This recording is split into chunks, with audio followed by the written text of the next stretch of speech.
എടോ, ഈ ഏഷണിയും പരദൂഷണവും പെണ്ണുങ്ങൾ മാത്രമല്ല, അറിവുള്ളവനിപ്പോ പറയും. എല്ലാരും കണക്കാ ഇതിനകത്ത്.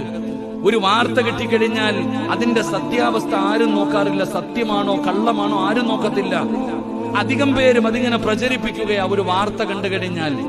അള്ളാഹുവിന്റെ പരിശുദ്ധമായ ഖുർആൻ പറഞ്ഞത്, യാ അയ്യുഹല്ലദീന ആമനു ഇൻ ജാഅകും ഫാസിഖുൻ ബിനബഇൻ ഫതബയ്യനു അൻ തുസീബു ഖൗമൻ ബിജഹാല ഫതുസ്ബിഹു അലാ മാ ഫഅൽതും നാദിമീൻ.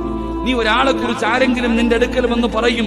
ചിലപ്പോ ഹാജിയാരാകാം, തഴമ്പുള്ളവനാകാം, ഇമാമാകാം, പ്രഭാഷകനാകാം, ഹാജിയാരാകാം, ആരുമാകട്ടെ.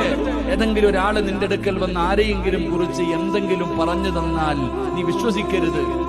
അത് നിനക്ക് ബോധ്യമുണ്ടാകണം, ഉറപ്പുണ്ടാകണം. അല്ലാതെ നീ ആരോടും അതിനെക്കുറിച്ച് പറയരുത്.